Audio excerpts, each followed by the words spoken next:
Plus आता आपण बघणार आहोत प्रॅक्टिस सेट 1.3.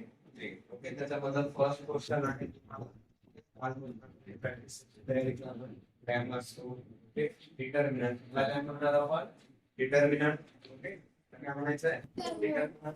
याच्यामध्ये काय एलिमेंट काय ओके, तर हे मोडला आपण सॉल्व करायचं. क्लास मध्ये मल्टिप्लिकेशन करतो आपण.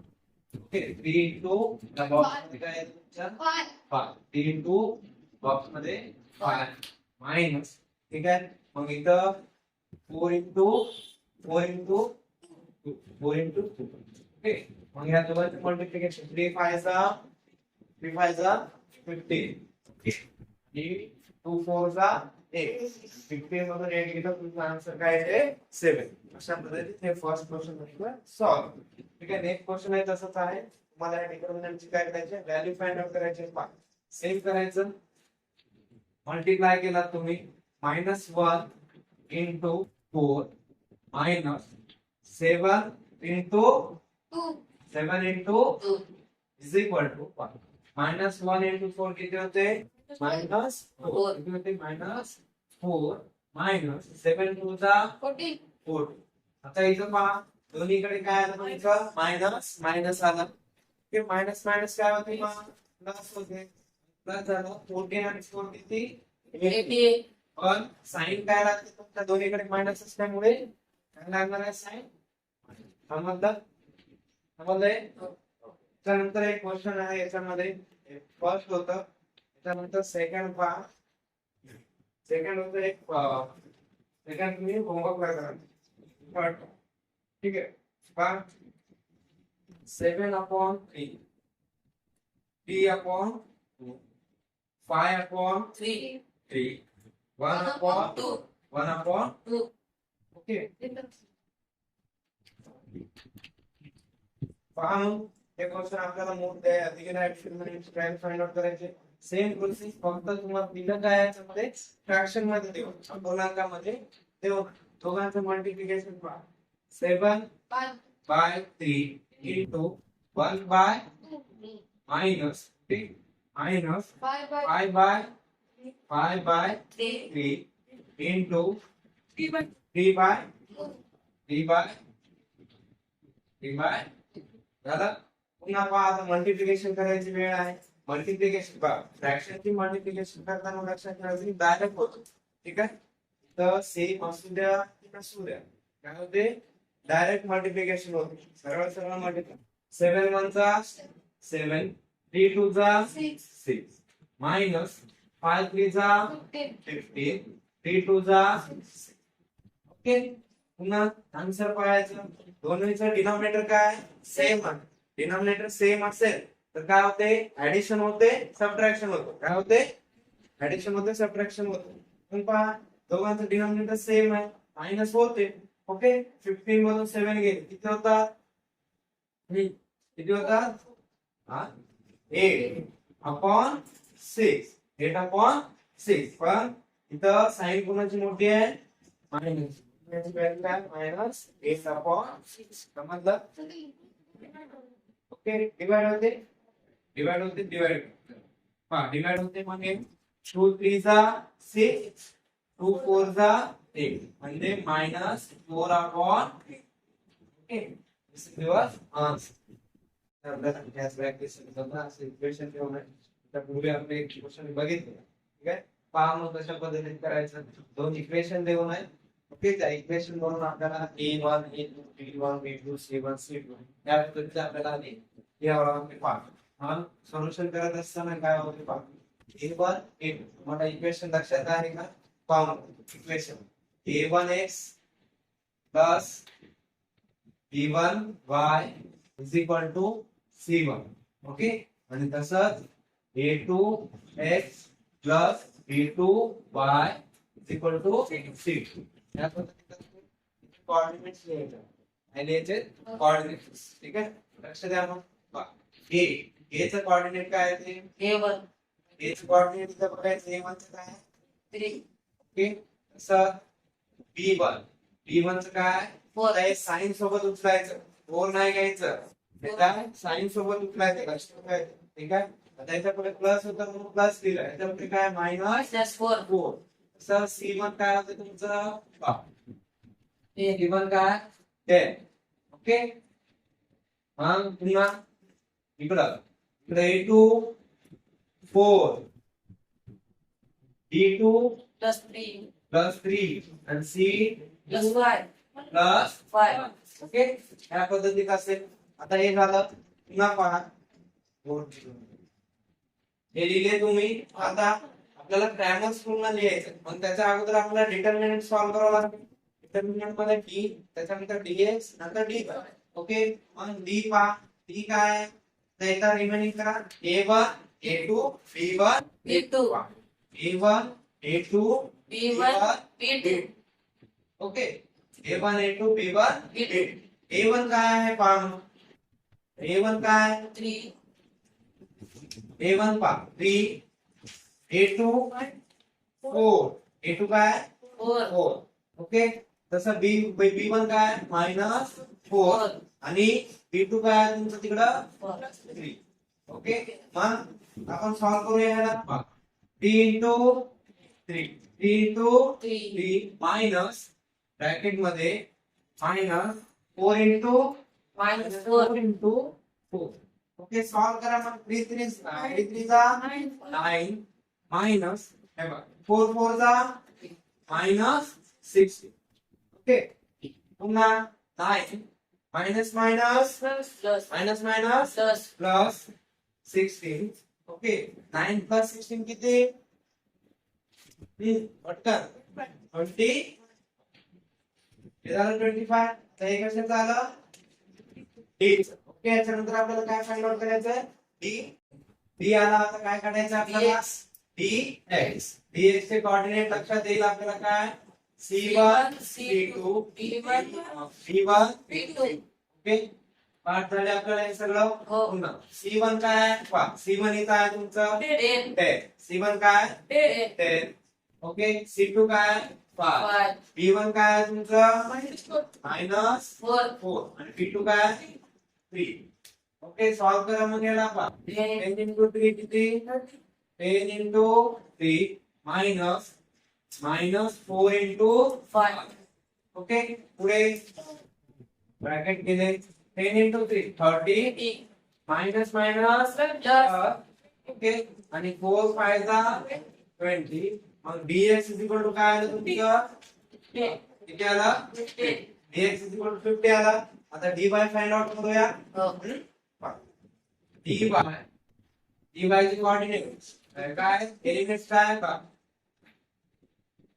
A1 A2 B C1 C2 C2.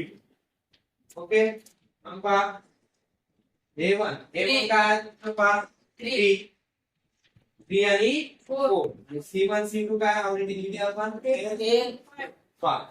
Okay solve करा मग पहा A 3 5 चा 3 into 5 bracket minus 4 into 10. 4 into 10. Yes, right. 3 5 चा 15 minus and 4 10 4 into 10 4. 50 minus 40 केला किती होते किती होते -25. ओके आता लक्ष द्या आता dx काढले आपण तर dy काढले. ओके dx dy d काढलं dx काढलं dy काढलं. ठीक आहे आता आपल्याला काय लिहायचं आपल्याला काय लिहिणार आपण बाय ग्रॅमर्स. ओके इथे लिहायचं बाय ग्रॅमर्स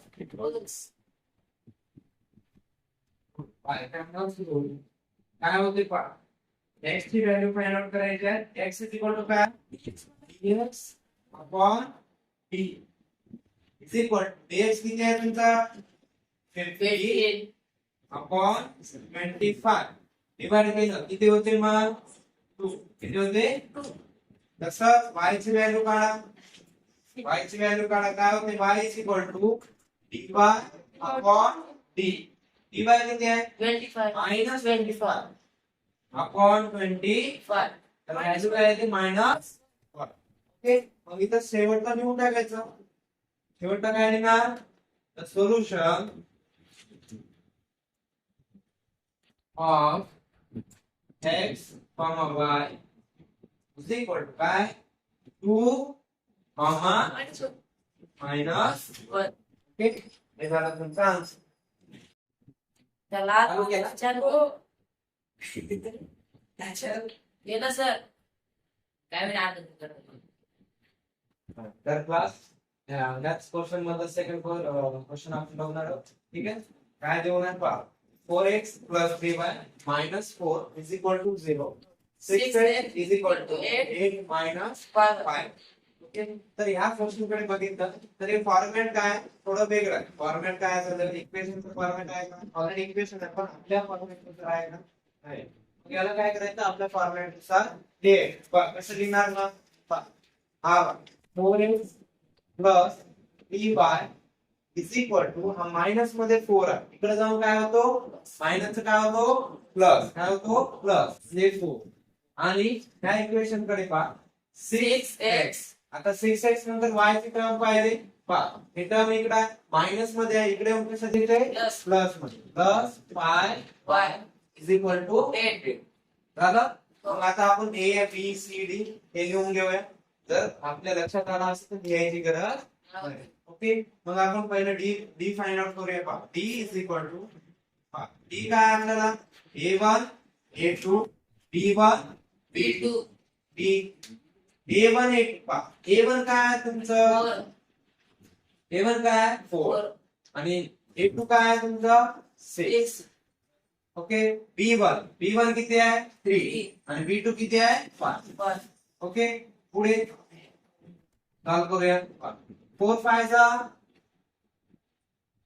जा मल्टिप्लिकेशन 4 5 जा 20 ठीक आहे असं डायरेक्ट जर जमत नसेल घ्या 4 into 5 bracket minus 6 into 3 into 6 3 गुणिले 6 काय होते 4 पंचे 20 होते 4 5 जा 20 मायनस 3 6 जा 80 20 मायनस 80 किती होता ओके पुढे dx फाइंड आउट करायचं आपल्याला dx इज इक्वल टू काय dx x म्हणजे x चे कोऑर्डिनेट घेणार आहोत का एलिमेंट्स घेणार आहोत का नाही मग काय ते c1 c2 b1 b2 okay मग c1 किती आहे तुमचा c1 4 आणि c2 8 b1 माहित आहे इथं आपल्याला आहे 3 मल्टिप्लाय करा 4 into 5 ब्रॅकेट मायनस 3 into 8 4 5 जा 20 मायनस 3 into 8 किती होते 24 20 मधून 24 गेले किती होते 4 मायनस त्याची साईड काय मायनस 4 हे लक्षात ठेवायचं म्हणजे हे घाई करायची नाही गणित करता ओके माई बाय मोड मध्ये a1 a2 c1 c2 equal a1 काय आहे तुमचं 4 6 आणि c1 c2 4 8 मोड 4 into 8 किती होते मायनस 4 into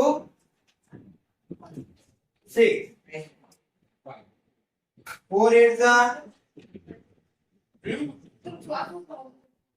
32 मायनस 4 6 जा 24 मायनस केला 32 मधून 24 गेले 8 ओके किती होते 8 समजलं इथपर्यंत लक्षात आलं. आता a d आणि dy dx हे काढल्यानंतर आपल्याला काय वापरायचं आहे काय वापरायचं आहे ग्रामर्स रूल्स बाकी तिथे दिसेल का तुम्हाला इकडे सोडवलं तर बाय ग्रामर्स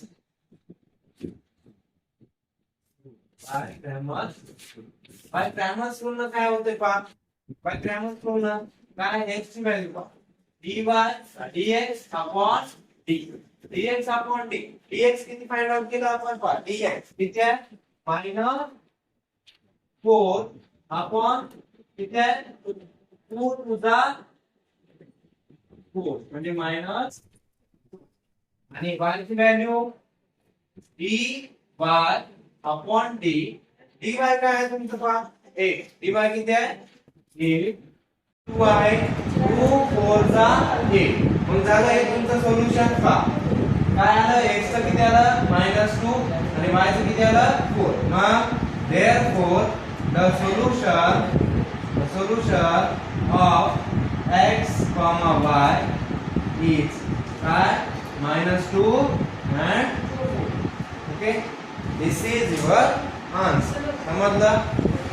फॉर्मॅट चुकवायचा नाही. फॉर्मॅट हेच असायला पाहिजे ऑलवेज.